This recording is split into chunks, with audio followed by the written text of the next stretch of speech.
My parents-in-law were drunk, although the people in the hall were whispering to each other. My in-laws apparently didn't care about this, as they continued to curse at me. Well, I guess there's nothing to be done, since you've already gotten married. But if you're going to join a family, you have to prove to us that you have sufficient financial means. Yes, your father is right. So make sure to give it $4,000 a month annual bonus and its whole amount. I was completely shocked by their words. I never imagined that they would say such a thing at a wedding reception. I stared at my in-laws. The blood ran out of my face. My father took away the microphone from them. Enough is enough. Don't you people realize yet that you're making a complete fool of yourselves? My name is Mia. I am a 28-year-old office worker. I am currently in a relationship with someone. His name is Bob, and he is 30 years old, 2 years older than me. I met him through a friend of mine. My friend had been worried that I had no man in my life, so she introduced me to Bob. After we dated for a year, Bob proposed and now we were soon to be married. I lost my mother when I was very young, and my father raised me single-handedly. My father worked very hard to care of all my needs. I didn't have to worry about money while growing up. But the loss of my mom, who I loved very much, hurt me deeply. Because I had lost someone I had cared so deeply about and not wanting to experience something like that again, I had a tendency to put on my brakes when it came to my emotions. Because of that, I had basically no experience dating anyone since my school days. I even thought it would be okay if I remained single for the rest of my life. Then I met Bob. At first, I didn't have any romantic feelings for him, but Bob asked me out many times. Bob really cared about me and was like a gentleman. I gradually started opening up my heart to Bob, and we started dating. He continued to care for me, and I felt very happy. He eventually became someone who was irreplaceable for me, and I began to think that I want to be with him for the rest of my life. Then he proposed to me, and we decided to get married. He understood everything about me. He was kind to me, no matter how anxious I was. Don't worry, if you are ever feeling anxious about something, I'll be at your side until you feel better. I love you, Mia. You can count on me. I was moved by his words. He swore to me that he would make me happy for the rest of my life. I was so happy to hear those words. Just being with him warms my heart. If he cares that much for me, I should do the same for him. That's what I thought. When I told my father that we decided to get married, he was crying with happiness. Wow, Mia, you're finally getting married. I'm so happy for you. Oh, Dad, don't be so dramatic. Wow, I hadn't heard anything like that from you until now. I was always worried that you might never get married. Oh, really? Oh, I had no idea that you had been worried about that. Well, every father worries about his daughter, you know. Anyway, congratulations. Thanks, Dad. I was so happy to be congratulated by my dad, who had raised me single-handedly. I'd probably cry at the wedding. My dad will probably cry even more than me at the wedding, since he is already crying now. With that, Bob and I started to prepare for our wedding. Both of us were busy with our jobs, so our days were very hectic. We worked during the weekdays and made preparation for the wedding over the weekends. There was no time to rest at all, as our schedules were always filled up every day. And when we both had a day off, we were supposed to go visit Bob's parents' house so that I could meet them for the first time. Bob came over to our place to meet my father right after he proposed. Originally, I wanted to go visit Bob's parents to introduce myself to them right after that. But apparently, they were very busy people, and our schedules didn't work out. Some time had passed when we were finally able to go visit them. When I arrived at his parents' house, and I suddenly became nervous. Don't worry, my parents are very kind people. I felt a little relieved by Bob's words and pressed the doorbell. It was his mother who answered. "Mom, I'm home." "Welcome home, Bob. It's so good of you to come." His mother seemed very kind as she talked with her son. I greeted her as politely as I could. "Nice to meet you. My name is Mia, and I'm Bob's fiancée." "I see. So you're Mia," so said Bob's mother, but the pitch of her voice was much lower than the one she used when speaking to Bob, and her smile disappeared.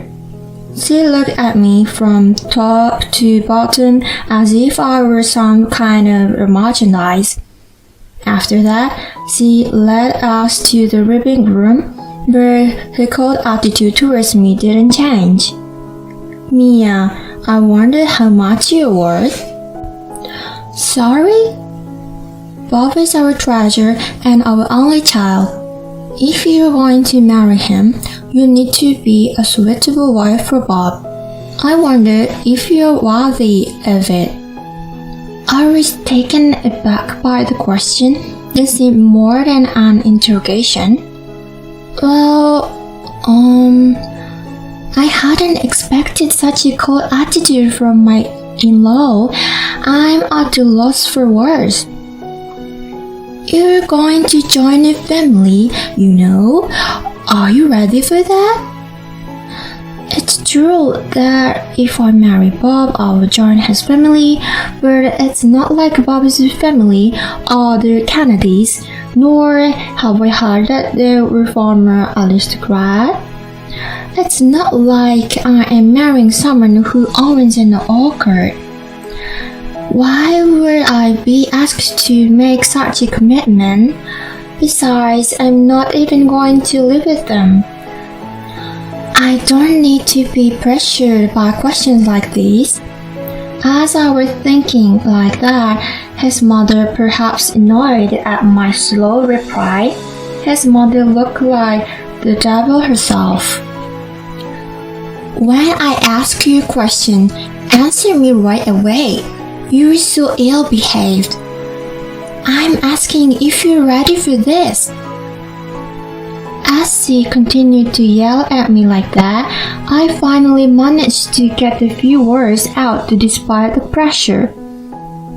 "I hope that Bob and I will be able to support each other in our marriage." When I said that, his mother wasn't convinced. "What a spoiled thing to say! You aren't going to support each other, you are going to support Bob.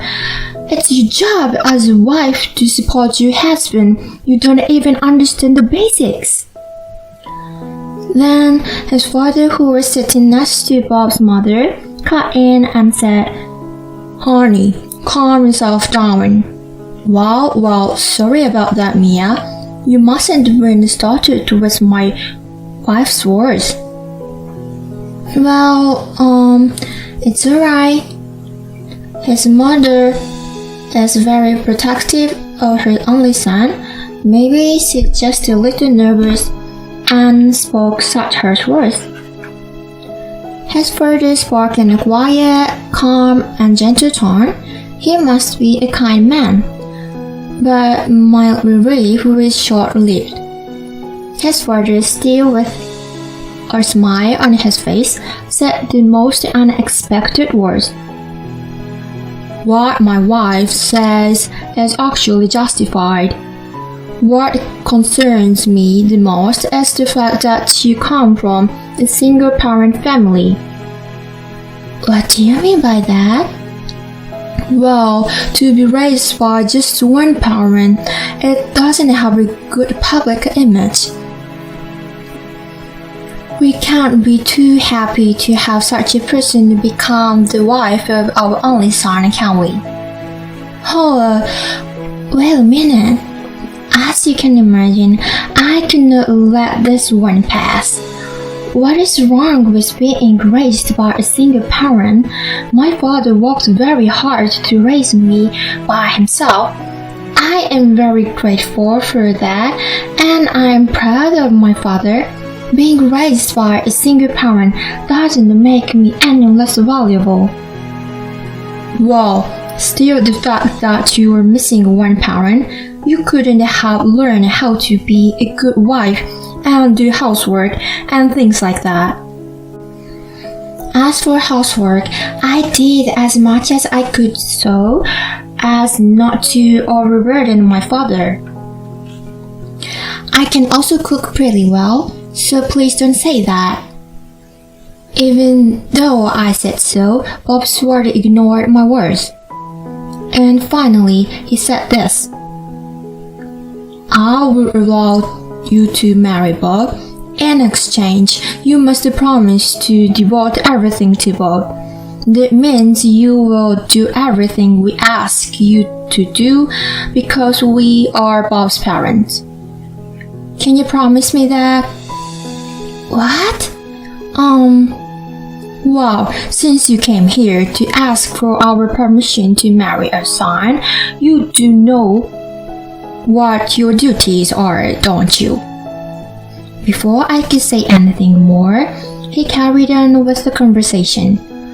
I found that my in-laws had completely monopolized this conversation and had little opportunity to argue with them. The night, as I grew more anxious about the marriage, I decided to confide my feelings to Bob. Say, Bob, does your father and mother always talk to people like that? What? Yeah, what about it? What about it? I was surprised that Bob didn't find anything wrong with what his parents said to me. Well, I mean, what your parents said to me and how they said them were pretty terrible this afternoon. Oh, really? Well, they were talking about whether I was prepared for this marriage. I understand that your parents are worried about their son's marriage, but what can I say? I just feel like what your parents were saying were a bit too much. Really? Why is that? My parents didn't say anything wrong. Besides, they were giving us the permission to get married, so don't worry about it. That's true, but the fact that Bob seemed to be on his parents' side rather than mine was very disconcerting. I guess he realized I was feeling anxious. He gave me a hug. Mia, you don't have to worry so much. My parents are just a little upset because their only son is getting married. He was talking to me as if he didn't approve of me at all. It's all going to be fine. Don't think so much. I'm sure that they just want what's best for us. They just want us to be as good of a couple as they are. That's why their words are a bit harsh. Oh, really? Like he said, maybe his parents have high expectations for us. Even if that's the case, I don't think it's right to belittle me because I was raised by my father. I don't think people who say that are a good couple. We're the ones getting married, and we're supposed to be the stars of the show. It's not like they disapprove of our marriage. Since he put it that way, although I was a little anxious, I decided not to think too much about his parents. Then, the day of the wedding arrived. We had many guests to congratulate us, including our relatives, friends, colleagues, and bosses. I walked down the aisle with my father, who had raised me up to this point in my life. Bob and I exchanged our marriage vows and our rings. We were showered with applause, and for the first time, I realized that I was getting married to Bob. I felt happiness I had never felt before, and I felt like I was walking on clouds as we made our way into the reception hall. Homemade videos of the bride and the groom were shown as part of the entertainment. A very pleasant time passed. I talked with friends I hadn't seen in a while. Many people congratulated us. I was worried about his parents, but I was glad that I decided to marry Bob after all. I am glad that I decided to marry Bob. After the ceremony, we would register our marriage and truly become husband and I. I was appreciating every moment and was filled with happiness. The time passed quickly and it was finally the final. The bride, groom, and each other's parents lined up in front to greet the guests. But this is where I began to feel uneasy. The reason for this was none other than his parents. We were all supposed to be standing in line, but his parents were unsteady on their feet. If you look closely, you could see that his parents' faces were bright red. Apparently, they had drunk too much. Their relatives were asking them if they were alright. My in-laws looked really drunk, but for now, we had to wrap up the ceremony and get it over with. The moderator handed the microphone to me and Bob. The next moment, Bob's mother snatched the microphone away from us. His mother shouted at me as if she were a professional wrestler, shouting words of provocation at me. You listen to me, Mia. You are going to be our slave after this wedding. As I told you last time, you are going to devote yourself to us completely. Prepare yourself because we are going to train you real hard. The guests were whispering to each other, but some must thought that it was a joke. I could hear them laughing. Then next Bob's father snatched the microphone.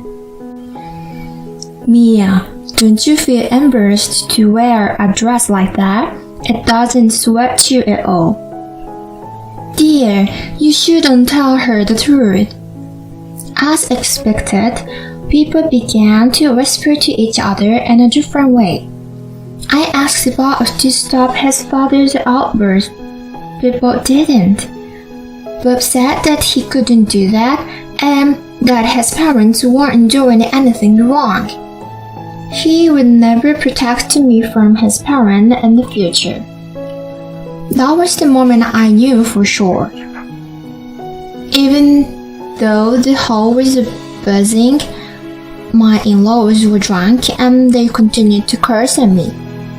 Well, if you've already gotten married, there's nothing more to be done. But if you want to join a family, you have to prove to us that you have the financial resources to do so. Yes, he got that right. So, after you register your marriage at the city hall, you give a few $1,000s a month and your entire bonus salary. I was taken aback by his words and never thought that he would say such a thing at the wedding reception. As I stared at them with the blood draining from my face, my father took the microphone away from his parent. Enough of this. Don't you people realize yet that you are making a fool of yourselves? Despite the fact that my father said this with some degree of respect, his parent glared at my father. What are you trying to interrupt us while we're talking? I knew this woman's father was no good. That's why single parents are never any good. Why do they talk the way they do? How dares he insult my father? My father sighed and calmly replied, You people are even worse than I imagined. You even refuse to meet with me because I am a single father. I never imagined that someone like that would be working for President Anderson. President Anderson is such a wonderful character. I thought his employees must also be good people. When my father said that, my father-in-law's expression suddenly turned serious. How do you know the president? He's president and my company's business partner, and more importantly, he's an old friend of mine. More importantly, you mentioned earlier about single parents. President Anderson was raised by his mother alone. In other words, you made fun of the president of the company you work for. My in-law's face paled at my father's comment. He probably understood what the mess he had gotten himself into. I apologize, sir. Please could you not say this to the president? Saying that, my in-law started to get down on his knees. A moment ago, he was acting as though he were a king.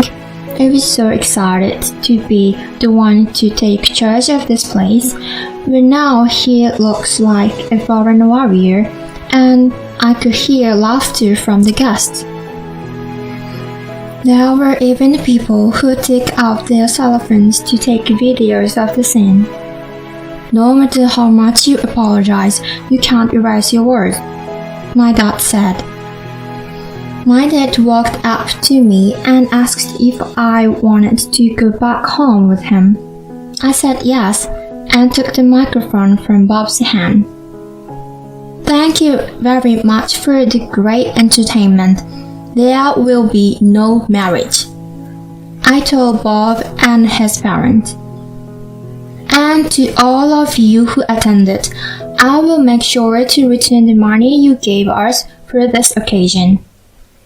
And I left the reception hall with my dad.